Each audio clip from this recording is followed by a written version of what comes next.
Investigation ni Senador Risa kapalit ng financial assistance. Pumayag ako dahil sa panahon din yun, nangangailangan din ako ng pera.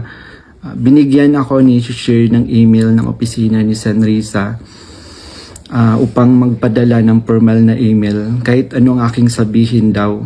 Sabi niya kapag nakipag-usap ako sa kanila, sabihin ko lamang na taga-kingdom ako at lumabas na sa ministry at idagdag ko daw na sinasaktan ako ni pastor. So sa aking email, sinabi ko doon na galing ako sa kingdom at lumabas noong 2021. Ilang araw pagkatapos noon, kinontak ako ng isang staff ni Sen Risa na si Fiona upang makipag-meet sa akin through video call. Sa pag-meeting namin kay Attorney J. Becama, Chief of Staff ni Sen Nontiveros, pinagawa ako ng affidavit tungkol sa mga gawain ko sa loob ng kingdom, mga transaction at operation na kinasangkutan ko. Ang isinulat ko doon ay pawang mga personal kong experience lamang at wala akong binanggit na pananakit, sexual abuse o human trafficking sa aking salaysay. Matapos kong ibigay yung affidavit, muli kaming nag-meet ni Attorney Becama. Pagkaraan ng 2 araw, binigyan niya ako ng revised affidavit na naglalaman na ng mga karagdagang aligasyon ng pananakit ni Pastor na hindi ko naman naranasan o nakita. Kasama rin dito yung maling pahayag na ako daw ay na-assign sa SMNA News kahit hindi totoo dahil ako ay nasa Glory Mountain mula 2019 hanggang 2021. Nandun din yung aligasyon na sa di umano ay nasaksihan ko tungkol sa mga baril na sangkot sina Sara Duterte at dating Pangulong Rodrigo Duterte na hindi naman totoo dahil wala naman akong nasaksihan na ganong pangyayari. Pinilit din akong idagdag yung pangalan ni Senador Bongo at Senador Bato de la Rosa sa affidavit kapalit ng mas malaking halaga ng pera. Pero hindi ko na sila isinama kasi baka umattend sila sa hearing at magtanong at makorner ako. Yung pag-appear ko sa Senate ay may reward na 500,000 na ibinigay nila sa akin at dagdag na 500,000 nang isinama ko si Sara Duterte at si dating Pangulong Duterte. So 1 million po lahat ng binigay sa akin. Isang linggo before ang Senate hearing noong February 19, 2024, pinatira ako sa isang condo kung saan ako ay biniriefing at tinuruan tungkol sa mga dapat na isasagot ko sa tanong ni Senador Risa. So sa araw ng hearing, umiyak ako dahil sa konsensya hindi totoo at hindi ginawa ni Pastoro ng Kingdom.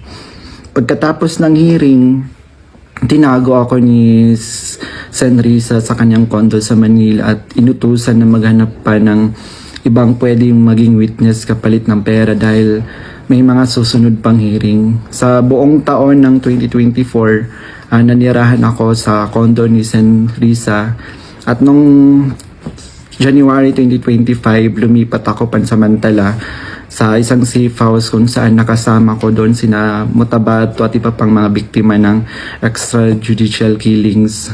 So sa bawat research o information na aking naibibigay sa Senado, nakakatanggap ako ng rewards na 12,000 na ibinibigay ni Sen Risa sa pamamagitan ng kanyang staff na si Sir Ryan.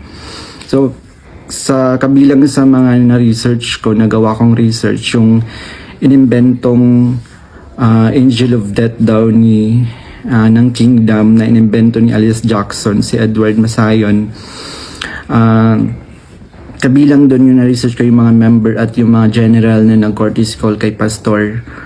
Nung August 29, 2024, nag-dinner meeting kami nila Blenda Portugal alias Amanda, kasama ang kanyang legal team na sina Attorney Joanna Paula Domingo at ng Office of the Special Assistant to the President at si Attorney Ian Interina at yung kasama yung abogado ko na si Attorney Ange May Bagudio sa isang hotel sa Quezon City.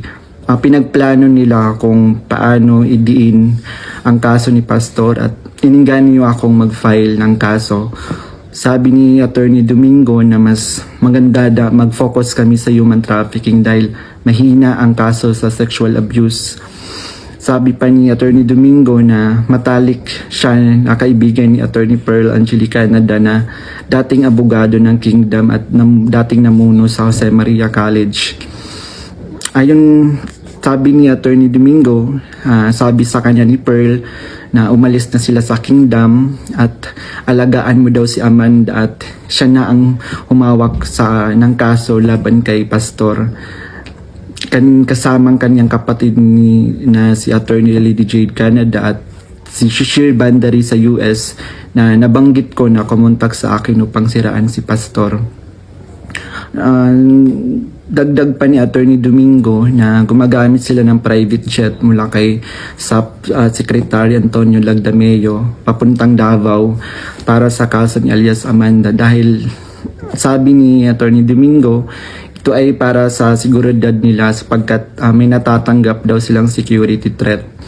Nung mga panahong iyon, nagkaroon din kami ng pag-uusap ni alias Amanda, si Brenda Portugal, kung saan tinanong ko siya tungkol sa kalagayan ng kanyang kaso sa sexual abuse at human trafficking. Sinabi niya sa akin na mahina daw talaga yung kaso sa sexual abuse sa Pasig at gusto na niyang sumuko. Kaya lang may mga nagsusulsol daw sa kanya na ituloy pa rin yung kaso. Nakiusap niya lang siya sa akin na tulungan ko siyang maging witness sa kanyang kaso sa human trafficking. At nanghingi pa siya ng ebidensya kung meron daw akong naipon or naitago ng mga patunay sa sexual abuse. So, ipiniliwanag ko sa kanya na wala akong ebidensya dahil hindi ako kasama sa mga pangyayaring iyon dahil nagsimula lamang ako bilang full-time noong 2019 at hindi rin ako biktima ni Pastor kaya wala akong maibibigay na ebidensya. Sinabi ni alias Amanda na mag-focus na lang ako sa human trafficking at maghanap ng mga ebidensya kung meron pa akong naitatagong impormasyon.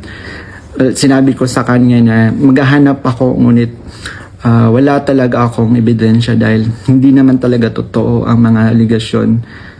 Sabi ni Attorney Domingo na hinahanapan daw nila ng butas upang makasuhan at madisbar si Attorney Israelito Torion upang mawala na daw ito dahil sabi niya magaling daw ito. So sa panahon ng KOG Sage sa Davao City noong August 24 hanggang September 8, 2024, everyday kaming nagmi-meeting kasama yung mga staff ni Senrisa, yung PNP, CIDG, nandun yung US Embassy, yung NBI, ang Department of Justice at yung mga tumiwalag sa Kingdom mula sa Amerika na sina Ann Lagerder at Arlene Stone.